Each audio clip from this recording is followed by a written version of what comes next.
Okay, dito kami sa dalawang dalagita. Dalagita. And interview Dalang-dala na. natin para malaman ang katotohanan sa pag-ibig. Pag-ibig pala to. Nagkamali ka ng interview. So, unang-una si She. Ano bang hinahanap mo sa lalaki? Ako.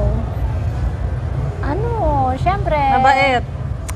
Unang-una, syempre is sincerity. Diba? Sincerity, love, care, and affection. Ayun. Tsaka syempre loyalty. Eh kung walang trabaho. And Sa security. trabaho. Security. Security guard ba yung hinahanap mo? Bakit? Tama naman, di ba, Fred? Tama, tama. Akala ko security guard. Gag. So, Ang dami nga edit ni Fred. si Mars Agnes naman, same question. Ang hinanap ko, na nakita ko naman na, di ba? Wow. Ano siya, loyal siya. Tapos syempre, pogi. At saka, mabait naman siya. Yun. Okay, Ako next question. So, alam na natin anong pinipili nyo. Pero may preference ba kayo kung Filipino o taga-ibang bansa? Well, actually ako, wala. And to be honest, I never thought talaga na magkakagusto ako sa foreigner. Kasi when I was younger, talagang solid Filipino ako. But something happened and it came out na nag-start akong ma-attract sa Support. foreign people. So, hindi ko masabi na may preference kasi it's just happened. You know? Because yung darling ko ngayon is foreigner. So walang preference actually. Okay. Walang Mars Agnes preference. Ano? Dati Preference kasi mo. after ng ng mga hiwalayang epekto sa mga jowables ko. Ayoko na ng Pinoy. Kaya gusto ko na rin talagang foreigner ba. Gusto ko yung maputi, matangkad, matangos ang ilong. Tapos yung laging may laman yung niya. Yung ano, Lagi may naman yung wallet. yung bubukol yung... Yung bulsa niya. Charot lang. Pero totoo yun. Oo. Matagal na ngayon ko Pero syempre, mahal ko yung mga kababayan ko. Yung lang, sa partner lang. Ayoko na gusto ko yung English ba ako ng konti. Nadala ka na ba? Nadala ka na. Oo. Ayun lang. Ngayon, before na tayo mag-continue sa interview, anong masasabi mo about yourself? Ano yung highlights mo? Sino si Mars Agnes? Highlights. Highlights? Sino ka? Ano kasi, ako? Ano ba ako? Ano ka ba? Siguro, Ako. pinatatag na lang ako ng karanasan. Oo, kasi Kung maintindihan niya. hindi mo na Tagalog? Tanong mo na lang kay Sol. Oo, pinatatag ako ng karanasan. Tapos, matapang ako kasi waray ako. Kaya huwag kang ano dyan. Hindi. Ayun, mabait naman ako. Tsaka, pagmahal at maalaga. Lalo na mahal ko sa buhay. Yun si Agnes. Ako yun. Ako yun. Si Shera? Well, actually, hindi ko rin kilala sarili ko. Joke.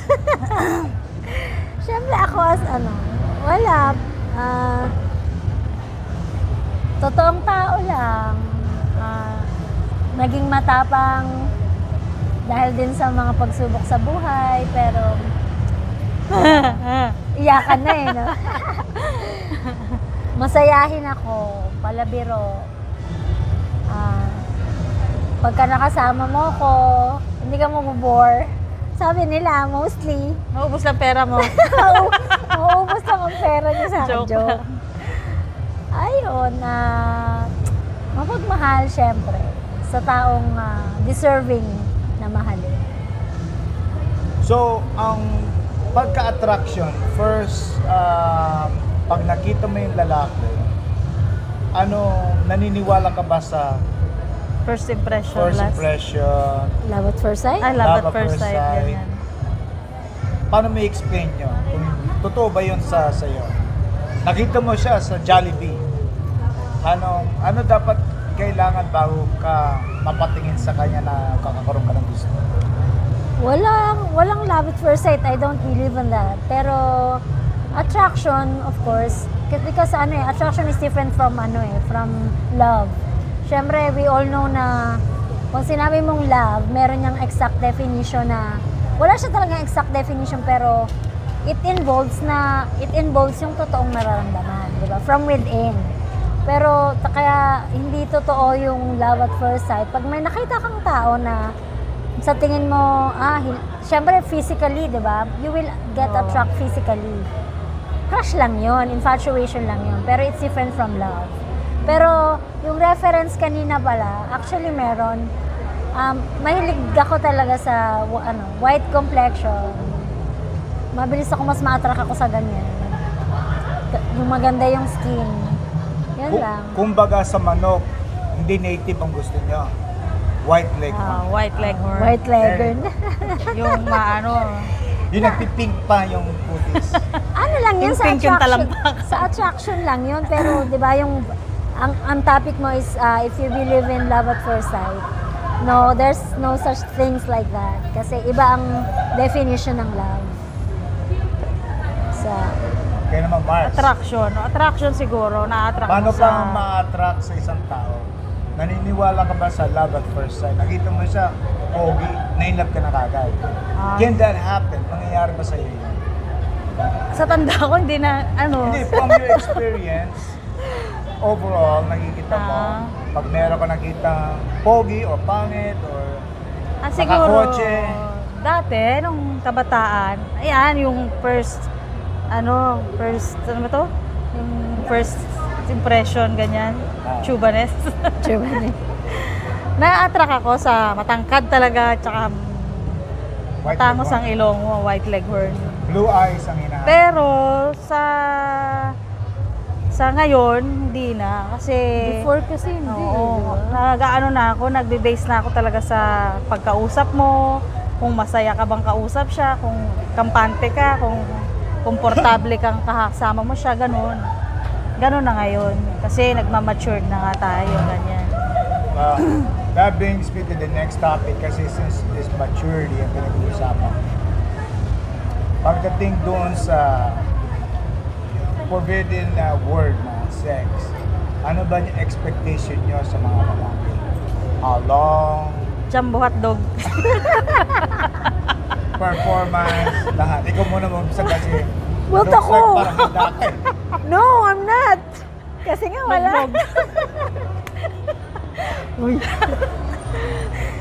Preference na naman yan It's like preference Kung mo. ano nga, ang Preference mo, Siyempre, lahat. gusto mo once a week? Kung Every day?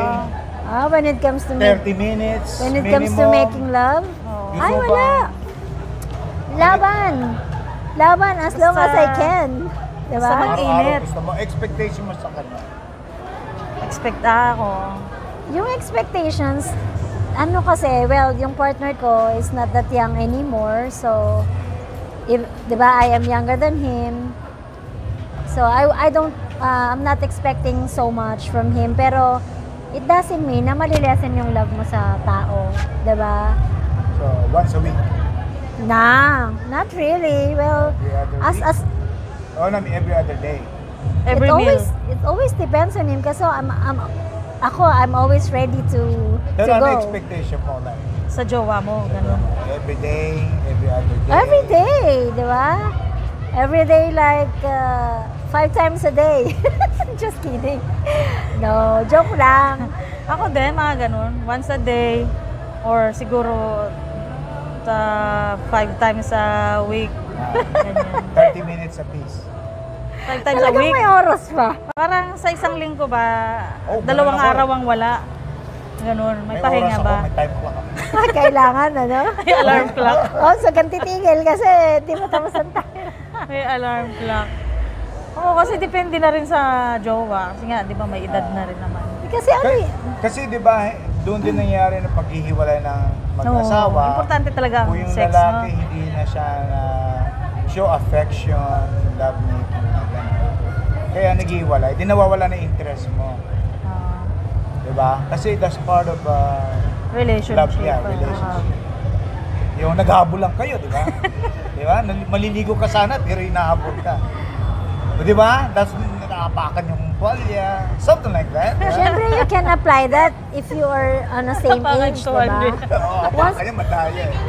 Pwede mo i-apply yan pag same age kayo, pero once the person you love Si Fred, is ganun pa rin older yata. than you, diba? Part of loving the person is to understand the situation. Diba? So, if you cannot do such things like before, then it's okay. You can still love him. I mean, diba? Do not base sa whatever performance ba yan or capability kung ilang beses. Ang mahalaga, he's always there for you. Kasi when you get older, it's not only about sex. Diba? Siyempre, when we are young, gusto natin yan eh. Diba? As much as we can.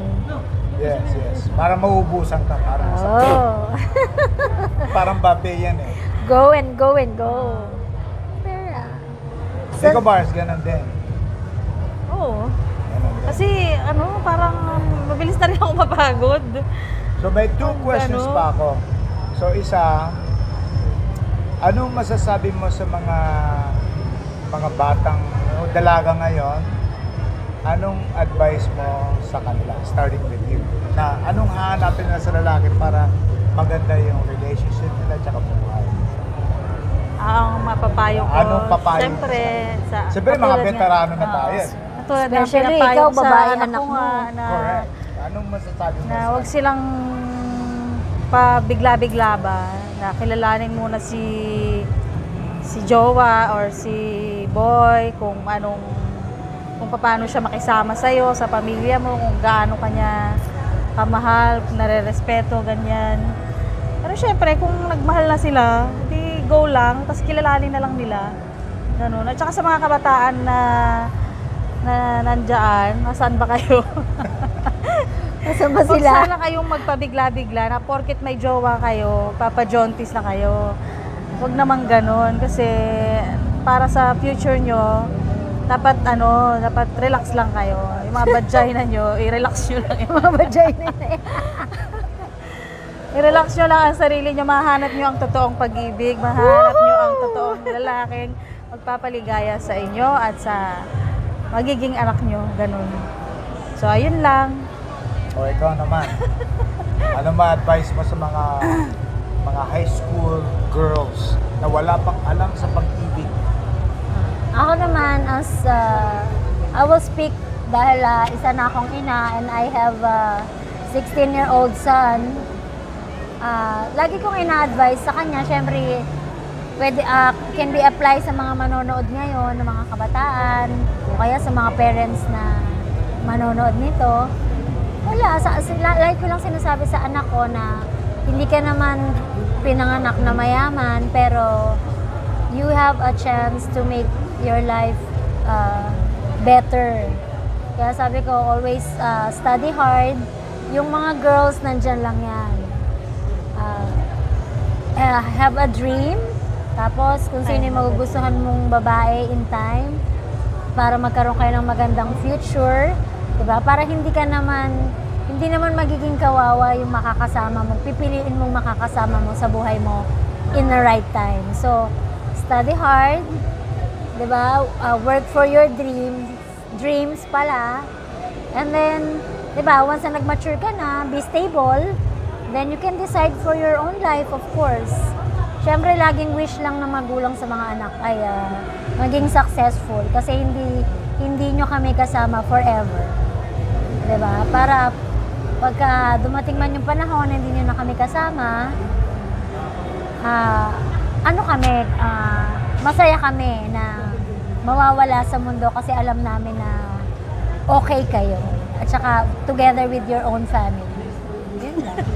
Ngayon, Drama. gusto nila malaman saan nyo mahahanap yung the good husband? Sa Facebook, dito sa mall. Sa dating site. Ayun. Sasabihin mo, anong Sa experience dating mo? site. Dating site daw. Totoo yun? Hindi. Totoo. Oo, totoo yun. Dating site okay lang ha. Okay. Kasi nasa sayo naman niya kung paano mo sila entertainin at saka kung paano mo sila papakinggan or papaniwalaan. Okay. Pero ang makikita mo, ang mga tamang tao or tamang lalaki na kung nasaan saan, ay hindi natin alam yan. Nasa tamang sitwasyon mo yan or basta dadating yan sa'yo na bigay ni Lord na hindi mo inaasahan. Katulad ng nangyari sa akin. Wow. Yes.